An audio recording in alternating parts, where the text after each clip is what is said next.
আসসালামু আলাইকুম এভরিওয়ান। এই ভিডিওতে যে বিষয়টা দেখাবো সেটা হচ্ছে আপনি আপনার জন্ম নিবন্ধনকে কিভাবে ডিজিটাল করবেন। যদি আরেকটু সহজ করে বলি, তো আপনারটা যদি হাতের লেখা হয়, মানে এই যে দেখতে পাচ্ছেন স্ক্রিনে এরকম যদি হয়, তাহলে আপনি কিভাবে এইরকম লুক দেবেন, মানে ডিজিটাল লুক দেবেন, সেইটার উপরেই ভিডিওটা। দর্শক, আশা করছি পুরো ভিডিওটা মনোযোগ সহকারে দেখবেন। দর্শক, বরাবর মধ্যে চলে আসলাম কম্পিউটার স্ক্রিনে। তো আপনি গুগলে চলে যাবেন। আমি গুগলে গেলাম। গুগলে গিয়ে সার্চ করবেন হচ্ছে বার্থ সার্টিফিকেট। তো এখানে অনেকগুলো লিঙ্ক আসবে। নতুন জন্ম নিবন্ধন আবেদন, আপনি এই লিঙ্কটাতে ক্লিক করবেন, অথবা এই যে ওয়েবসাইটটা, এইটার লিঙ্কটা আমি ডেসক্রিপশন বক্সে দিয়ে রাখবো।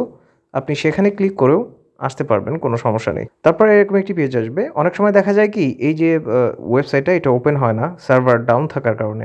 যখন এরকমটা হবে তখন আপনি কিছু সময় পরে ট্রাই করবেন, অথবা যে সময় নেটটা অনেক ফাস্ট থাকে সেই সময় ট্রাই করবেন, দেখবেন যে ওয়েবসাইটটা ওপেন হয়ে যাবে। এইখানের এই যে ওয়েবসাইটটা, এটার অনেক মানুষ এই ওয়েবসাইটটা ব্রাউজ করে, যার ফলে একটু ব্যস্ত থাকে ওয়েবসাইটটা।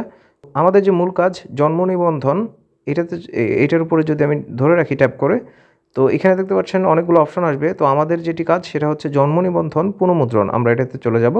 তারপরে এরকম একটি পেজ আসবে জন্ম নিবন্ধনের জন্য, জন্ম নিবন্ধনের প্রতিলিপির জন্য আবেদন।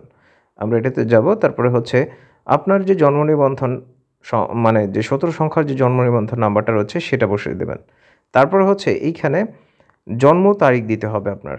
জন্ম তারিখ। এখানে একটি কথা বলে নেই, যদি কারো জন্ম নিবন্ধন হাতের লেখা হয়, তো তারপরে যদি এখানে দেয়া হয় জন্ম তারিখ দেয়া হয়, জন্ম নিবন্ধনের নাম্বার এবং তারিখ দিয়ে অনুসন্ধানে ক্লিক করার পরে যদি কোনো রেকর্ড পাওয়া যায়নি এরকম যদি আসে লেখা, তো আপনারটা আপনি আপনার স্থানীয় যে ইউনিয়ন পরিষদ রয়েছে অথবা পৌরসভা রয়েছে, তো সেখানে মানে অফলাইনে গিয়ে আপনাকে এটা করে নিতে হবে, ডিজিটাল করে নিতে হবে। আর যদি অনলাইনে পাওয়া যায় তাহলে আপনি আমি যেভাবে দেখাচ্ছি এই অনুযায়ী আপনি নিজে অনলাইন থেকে আবেদন করে তারপরে আপনি ইউনিয়ন পরিষদে গিয়ে আপনি এটা পুনর্মুদ্রণ নিয়ে আসতে পারবেন, মানে ডিজিটাল করে নিয়ে আসতে পারবেন, কোনো সমস্যা নেই। এখন হচ্ছে জন্ম তারিখ দিয়ে দেবো। এখানে একটি কথা বলে নিচ্ছি, সেটা হচ্ছে যদি আপনি এখানে এই ক্যালেন্ডারটা এভাবে সিলেক্ট করতে না পারেন, যদি এটা আপনার কাছে ঝামেলা মনে হয়, আপনি যে কোনো একটি নাম্বারে এভাবে ক্লিক করবেন।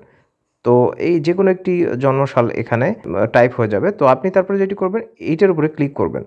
এটার উপরে ক্লিক করে আপনি এটা কেটে দিয়ে আপনি আপনার যে জন্ম সালটা জন্ম নিবন্ধন অনুযায়ী সেটাকে এখানে বসিয়ে দিবেন। তো আমি আমারটাকে বসিয়ে দিচ্ছি। তারপরে করবেন কি, যে কোনো জায়গায় ট্যাপ করবেন, দেখবেন যে এটা পূরণ হয়ে গেছে। তারপরে আমরা করব কি, অনুসন্ধানে ক্লিক করব। অনুসন্ধানে ক্লিক করার পর আবেদনকারীর যে তথ্য সেগুলো নিচে শো করবে, দেখতে পাচ্ছেন। নির্বাচন করুন। এটাতে যদি নির্বাচন করি তাহলে এখানে কনফার্মে মানে অপশন আসবে, আমরা এটাকে সিলেক্ট করে দেবো। তারপর হচ্ছে এখানে বাংলাদেশকে সিলেক্ট করে দেবো।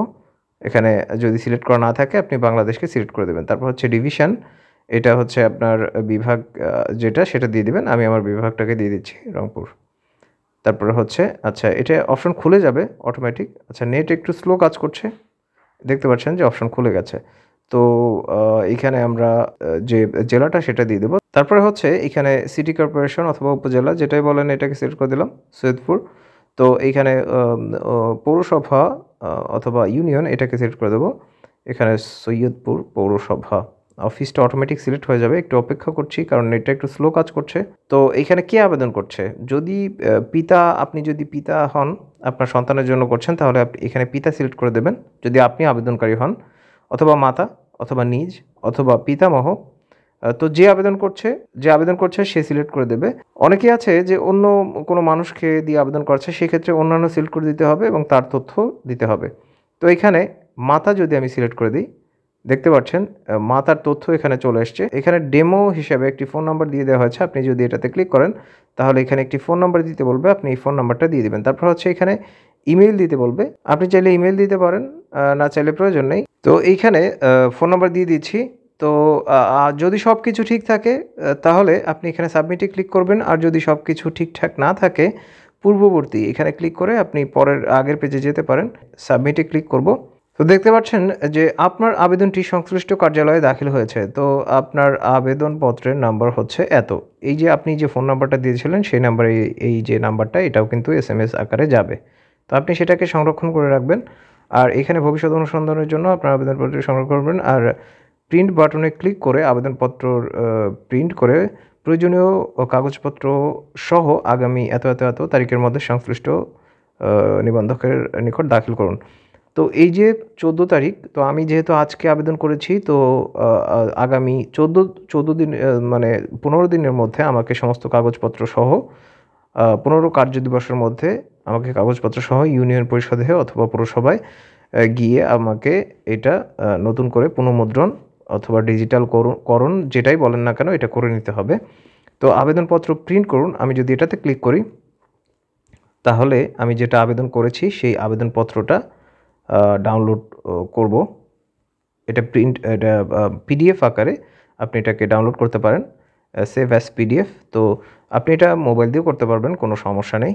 তো এটা আমি সেভ করে দিচ্ছি, এটা সেভ হয়ে গেছে। তো এইটা এখন মানে প্রিন্ট করতে হবে। তো আপনি কোনো ফটোকপির দোকান থেকে এটা প্রিন্ট করে নেবেন এবং যার আবেদনটা করছেন তার যদি স্কুল সার্টিফিকেট থাকে সেটা নিয়ে যাবেন এবং পিতামাতার ভোটার আইডি কার্ড অথবা পিতামাতার আপনার জন্ম নিবন্ধন সনদ যেটা সেটা নিয়ে যেতে হবে। টিকা কার্ড যদি আপনার থাকে, আপনি যদি টিকা দিয়ে থাকেন, ডোজ কমপ্লিট হয়ে থাকে, তাহলে টিকা সনদটা আপনি এটার ফটোকপি অথবা এটার একটা কালার কপি প্রিন্ট করে আপনি সেটার সাথে করে নিয়ে যাবেন। অফলাইনে যখন জমা দেবেন তখন নিয়ে যাবেন। প্রয়োজনীয় কাগজপত্র আমি যে কটার কথা বললাম এগুলো নিয়ে যাবেন। লাগলে তারা যদি কোনো কিছু চায় ওর মধ্যে সেটা দিয়ে দেবেন। আর যদি কোনোটাই না চায় তাহলে কোনোটাই দেওয়ার প্রয়োজন নাই। আর যদি এর মধ্যে থেকে কোনো একটা চায় দিয়ে দিবেন, বাস। তাদের যে ফিটা রয়েছে সেটা দিয়ে দিবেন। তো কিছু সময়ের মধ্যেই আপনি আপনার ডিজিটাল জন্ম নিবন্ধনটি হাতে পেয়ে যাবেন। দর্শক, আশা করছি ভিডিওটি ভালো লেগেছে। যদি ভিডিওটি ভালো লাগে অবশ্যই লাল যে সাবস্ক্রাইব লেখা বাটনটা রয়েছে ওটাতে ক্লিক করবেন, সংযুক্ত থাকবেন আরও নতুন নতুন ভিডিও দেখার জন্য। ভিডিওটা বন্ধুদের মাঝে শেয়ার করতে পারেন। এই ভিডিওটার মাধ্যমে হয়তো কোনো বন্ধু, কোনো প্রিয়জন উপকৃত হতে পারে। আল্লাহ আপনাদের সবাইকে ভালো রাখুন, সুস্থ রাখুন। আসসালামু আলাইকুম।